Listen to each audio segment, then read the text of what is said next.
Hey guys, it's your girl Lele VIP coming back at you with another video, and today we're doing a reaction video, and I don't know why, but today I decided to get scared. Yeah, let's do it. Today we're reacting to two true short anime stories. Scary anime stories. I'm ready for it. I hope you're ready for it. Let's get scared together. So let's get into it.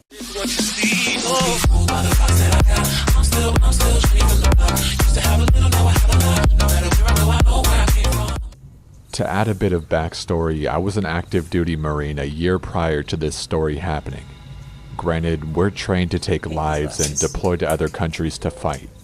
Sad to say that I never got the opportunity to deploy, but if I wasn't trained as a Marine, I honestly think I wouldn't be here telling this story. Now, onto the story. This story took place last year on a cool summer night here in Arizona. I just got off from work and took a coworker home from a late night dinner after the shift. I passed by a gas station after I dropped her off. I was working 2 jobs at the time, so it was already late, around 2 a.m. I knew an energy drink would help me wake up tomorrow morning for my next job. So I was slowly pulling into this empty gas station. I noticed no other cars anywhere. That's when something caught my eye as I was pulling up in front of the entrance. There was a shadowy figure that suddenly pulled up along one of the walls of the gas station and kept creeping along the walls, getting closer as I pulled up. There was some sort of shadowy figure that suddenly pulled up along one of the walls of the gas station. It crept along the walls, getting closer as I pulled up and turned off my car. But at the time I couldn't care less because I was tired and I figured he was just a drunk and about to ask for change or something like that. I saw the outline of his face as he pulled away from the shadows. He opened his mouth to say something, but before he could say anything, I cut him off and said, "Hey, I'll be right back, sir." He just kinda stood there and stared at me as I walked into the gas station. I wasn't even thinking about him because I was tired and just wanted to go home. I don't care if you're tired. I swooped up my favorite energy drink and walked up to the cashier. I paid for my drink in a matter of a minute as the cashier wasn't really in any mood to make any small talk. I pushed the entrance door open and I noticed that the man was no longer there. I was looking around for the man as I approached my car to only see him coming from the dark corner again. But something seemed off about him this time. I didn't care to stick around to see what was off about him and went to open my car door. Then I heard rapid footsteps approach from behind me. I turned around as fast as possible to make eye contact with him.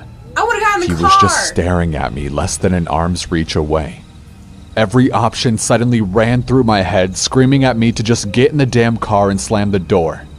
But he was already too close for me to try anything without him trying to do something. So I wanted to try and create a peaceful conversation as a desperate attempt to try to get this creep away from me. I said, "Oh, hey, it's you again. Is there something I can do for you?" His whisper had a scratchy tone to it as he said, "Got any change?" I was actually thrilled. I was happy because I could just give this creep some money as a peaceful resolution. I said, "Sure do. Hold on, I'll dig it out for you." By the time I grabbed a fistful of change as I leaned into my car, I heard the passenger door behind me open and then I felt a handful of my hair get pulled into my driver's seat. My hair got yanked back really hard as he whispered, "You fucking scream or yell and I'll fucking kill you." Then I felt a knife slowly glide over my throat.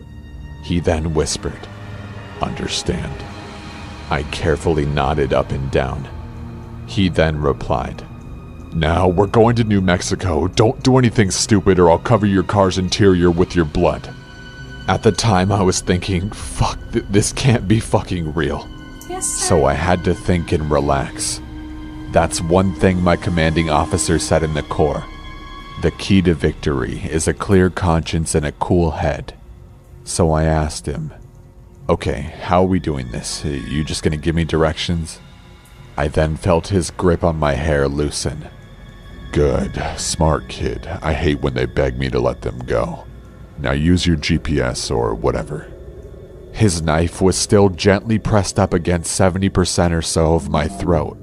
So I told him I was slowly going to reach into my glove compartment for my GPS. Then I asked him where in New Mexico we were going.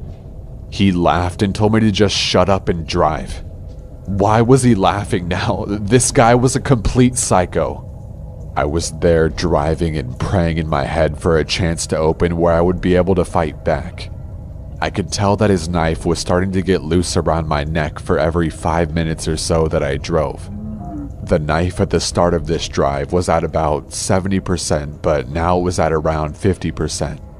I had to make a right at the intersection.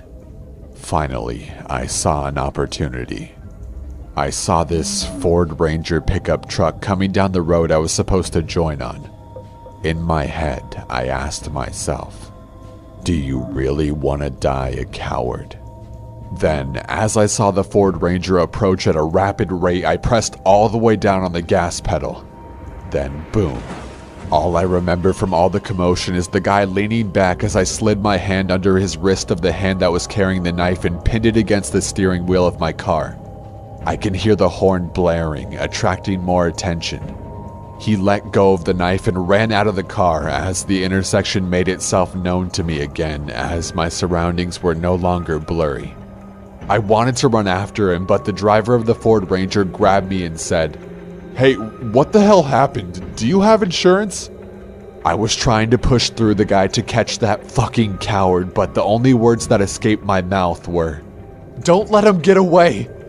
That's all I was yelling as I saw the dark silhouette of the man disappearing into the darkness. I told the police everything when they arrived. I did everything you're supposed to, but nothing really ever came of it. And they didn't see anyone matching my description of the man. I now carry my gun on me and a few knives. So I will never be the victim of something like this again. A taser. Always gotta carry something on you. Alright, story 2. There's only 2 stories, so this is the last one. This was about 6 months ago in the summer, southern hemisphere here. I tend to order a fair bit of pizzas since hunger is a thing, and pizza is pretty much my only option for delivery since I don't drive. Now, I'm the kind of girl who doesn't wear pants if I don't have to. Oh, the weather's about 25 degrees, no pants for me.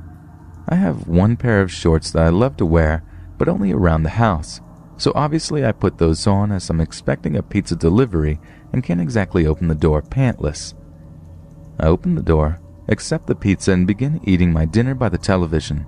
Not too long into my meal, I get a message on my phone. I've deleted the messages, of course, but in the first message, the sender calls me by name, which is strange as I prefer my nickname, and asks if I'm home alone often with a winky face. Okay, way creepy. Who is this person? Okay. Between me asking who on earth they are and how they got my number, probably a mistake on my part, they begin to describe exactly what I was wearing, and I get a horrible sinking feeling. This person has my number, my name, and how I'm dressed. I realize that the only way they could know this is if they were the guy who delivered my pizza, as I had to use my name and number to order. And if that's the case, this person knows where I live too. I put the number into Google and checked the first few results. They're a local, and I've actually seen this person around on one of the buy, swap, sell pages on Facebook. Realizing they were in my town was the worst part, and they were literally in a good position to stalk, harass, or continue to be creepy as hell. I ended up drawing all the blinds, crawling into bed, and pretty much making myself into a blanket burrito, staying as still as I could for a few hours. I was genuinely scared out of my wits. Thankfully, I've yet to hear from this person again after threatening police action. That was creepy beyond extent. If I got that, oh my gosh, look.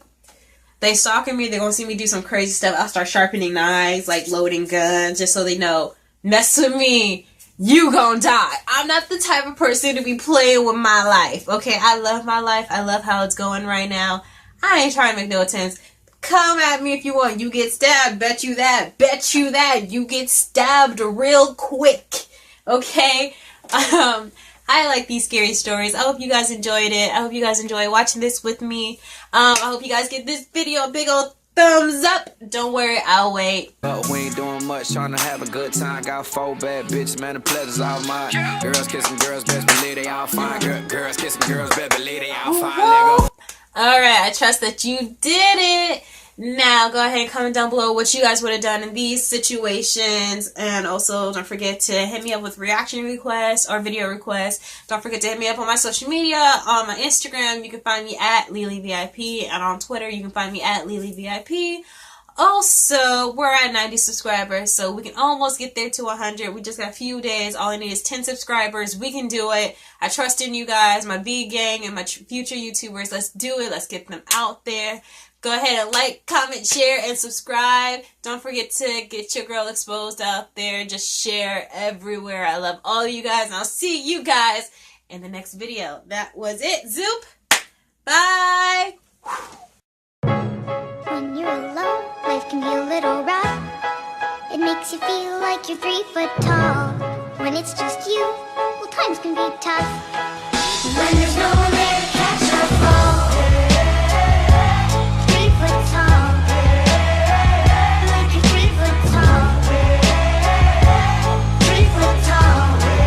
When there's no one there to... Stress out, waking up, it's time to get it. Ain't no room for the haters, ain't got time for jealousy. I'm too focused on